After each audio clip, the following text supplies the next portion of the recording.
एक देवदूत आले. खरं तर मुंडे साहेबांना देवदूतच म्हणावं लागेल.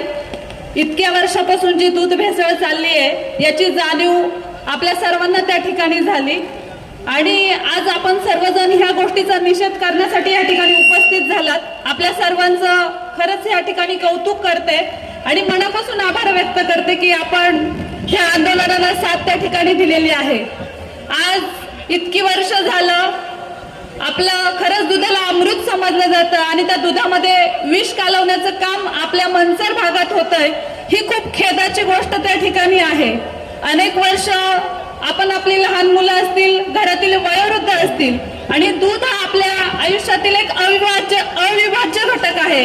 रोजच्या वापरात दुधाचा वापर त्या ठिकाणी केला जातो. रोज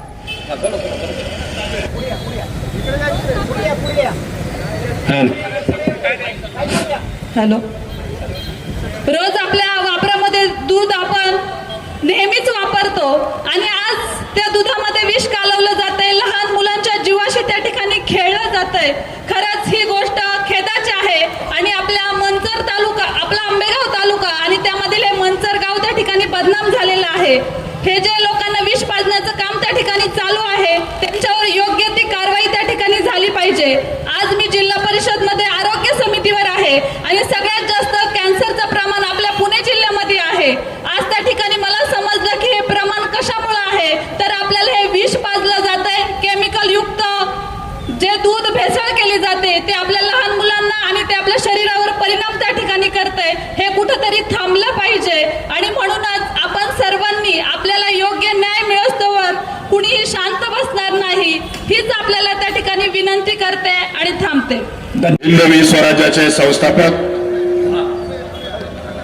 राजा छत्रपती शिवाजी महाराज यांच्या पदस्पर्शाने पावन झालेल्या आपल्या पुण्यभूमीमध्ये आणि भीमाशंकर ज्योतिर्लिंग असणाऱ्या आपल्या पवित्र भूमीमध्ये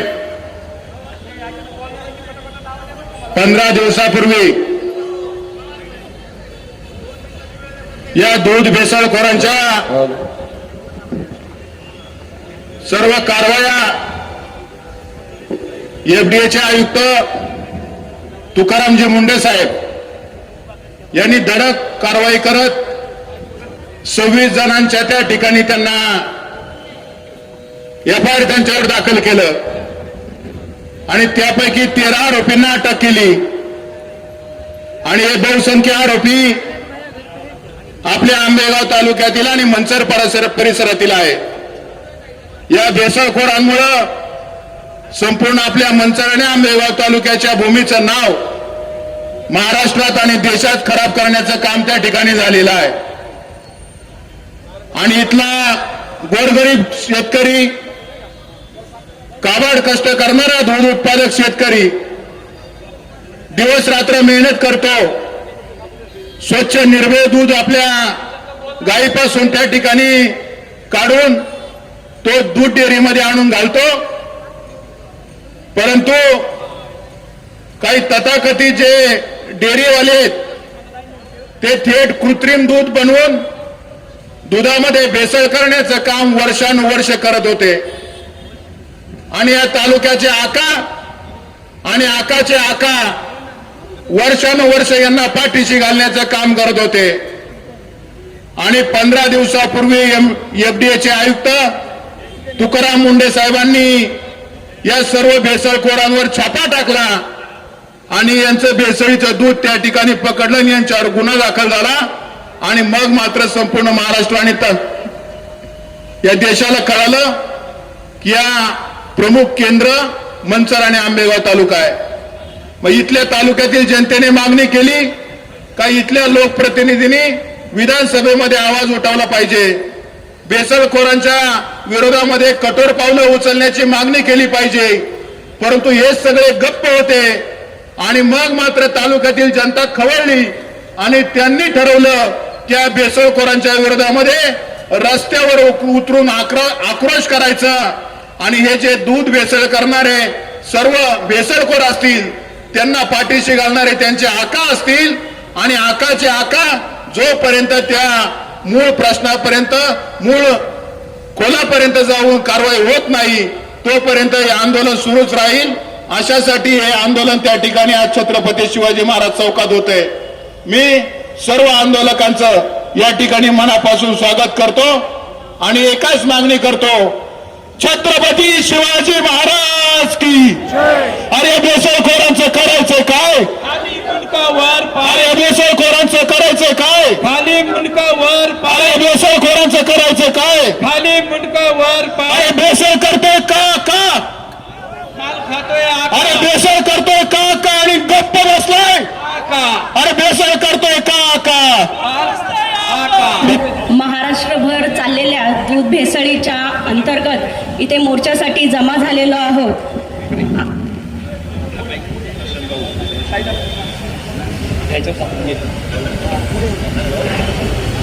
महाराष्ट्रभर जेव्हा दूध भेसळीत किती जणांची नावं आली हे सिद्ध झालं आणि सगळीकडे महाराष्ट्रभर आंबेगाव तालुका हा प्रसिद्धीला आला. पण ही प्रसिद्धी योग्य आहे का असा जर विचार केला तेव्हा आपल्याला कळलं की आपल्या तालुक्यात किती अमानुषपणे आपल्या जनतेची फसवणूक चाललेली आहे. आपण म्हणतो आई स्वामी तिन्ही जगाचा, आई विना भिकारी. जर आपण आपल्या जनतेतल्या लहान मुलांना आपण दूध पाजतो, आपण त्याला मायेची जागा देतो, माऊली म्हणलं जातं ज्याला दूध पाजतो त्याला. आणि जर आपल्याला दूध पाजणारे जर असे विषारी असतील तर आपल्याला यापुढे यांचा विचार करावा लागेल. आपल्याला आपला भीमाशंकरचा महादेव देखील माफ करणार नाही. ज्यांनी या दूध भेसळीत आपल्याला आपल्या लहान मुलांच्या जीवाशी खेळलेले आहे, आरोग्याशी खेळलेले आहे, त्यांना प्रशासनाने लवकरात लवकर त्यांची चौकशी करावी आणि यामागे जो कोणी असेल त्याला जास्तीत जास्त कडक कारवाई करून शिक्षा द्यावी असं आमचं सगळ्यांचं मत आहे. यापुढे आमच्या जनतेच्या, आमच्या लहान मुलांच्या जीवाशी खेळणाऱ्यांची तमा आम्ही बाळगणार नाही एवढंच मी त्या महिला मोर्चाच्या वतीने सांगते व यांच्यावर जास्तीत जास्त कठोर कारवाई व्हावी यासाठी आम्ही नक्कीच प्रयत्न करू. जय श्रीराम. आज या ठिकाणी खूप दिवसांपासून चाललेलं भेसळ प्रकरण म्हणजे आपल्या आंबेगाव तालुका, जुन्नर, खेड आणि सर्वच आपले हे जे सदस्य आपले ग्रामस्थ आहेत, सर्व ज्या गोष्टीने आज या ठिकाणी उपस्थित झालेले आहेत. आज खरं सांगायला गेलं तर आपण आंबेगाव तालुक्याचा आज सगळीकडे प्रसिद्धी आहे याबद्दल की भेसळ प्रकरण तुमच्या आंबेगाव तालुक्यातलं आहे ना म्हणून. असं सांगायचं आहे की मी माननीय तुकाराम मुंडे साहेबांचे आभार मानते की गेली कित्येक वर्ष आपण हे असं भेसळयुक्त दुग्ध सेवन करत आहोत. आज माता भगिनी, आज जे बालक आहेत, आज ज्या गर्भवती स्त्री आहेत, एक स्त्री म्हणून सांगते की आज ज्या दुधाला अमृत म्हणून मान्यता होती, आज त्या दुधामध्ये, ह्या अमृतामध्ये आज विष कालवण्याचा, माणुसकीला काळिमा फासण्याचा प्रयत्न झालेला आहे. आज प्रत्येक जे अपराधी या ठिकाणी आहेत त्यांना नक्कीच शिक्षा झाली पाहिजे. येथील सर्व पदाधिकाऱ्यांना माझी नम्र विनंती आहे की ह्या प्रकरणाचा खुलासा आपला झालाच पाहिजे. माननीय मुंडे साहेबांचं 21 वर्षांच्या कालकिर्दीमध्ये त्यांच्या 25 बदल्या झालेल्या आहेत. त्यांच्या प्रामाणिकपणाचं खरंच भरभरून कौतुक की आज कोणत्याही प्रकरणाला आज त्या ठिकाणी त्यांनी मोठ्या प्रमाणात आज साथ दिलेली आहे.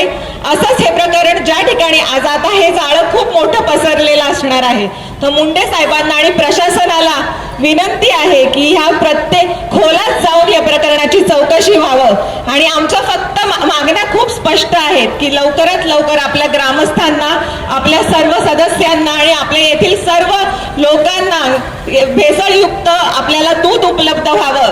आणि हा शेतकऱ्याचाच प्रामाणिकपणा का? शेतकऱ्याने जर दुधामध्ये थोडं जरी पाणी त्याच्यामध्ये टाकलं तर आज त्या ठिकाणी आपली डेअरी त्याला स्वीकारत नाही. पण तो प्रामाणिकपणा फक्त शेतकऱ्यापुरताच मर्यादित का? तो प्रामाणिकपणा आपल्या सर्वांमध्ये हवा होता. आज आपल्या माणुसकी एवढी, म्हणजे माणुसकीला काळिमा फासण्यासारखं हे आहे की दुधामध्ये भेसळ आज आपण केली. ते दूध किती लोक सेवन करतात, यकृताचे आजार, किडण्यांचे आजार, त्या ठिकाणी कॅन्सर सारख्या रोगांना प्रवृत्ती मिळते. जर हे प्रकरण एवढ्या थरावर पोहोचलं आहे तर नक्कीच याचा शोध हा झालाच पाहिजे आणि लवकरात लवकर याच्यावरती काही ना काहीतरी उपाय आणि आज त्या शेतकऱ्याला देखील न्याय मिळाला पाहिजे. म्हणून मी तुकाराम मुंडे साहेबांचं कौतुक सांगते आणि प्रशासनाला विनंती करते की लवकरात लवकर या प्रकरणाचा नक्कीच निकाल लागला पाहिजे. अपराध्यांना नक्कीच त्या ठिकाणी त्यांच्यावरचे आरोप सिद्ध करून आपल्याला न्याय मिळाला पाहिजे, हीच विनंती.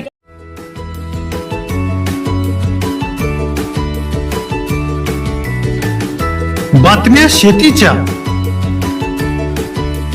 बातम्या मातीच्या, बातम्या अन्यायाच्या, गुन्हेगारीच्या,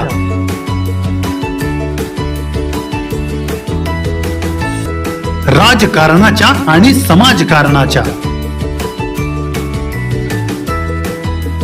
शोषणाविरुद्ध बुलंद आवाज, जनसामान्यांच्या हुंकाराची गाज, सत्कार्याला प्रोत्साहन, दुष्कृत्याला अनुशासन,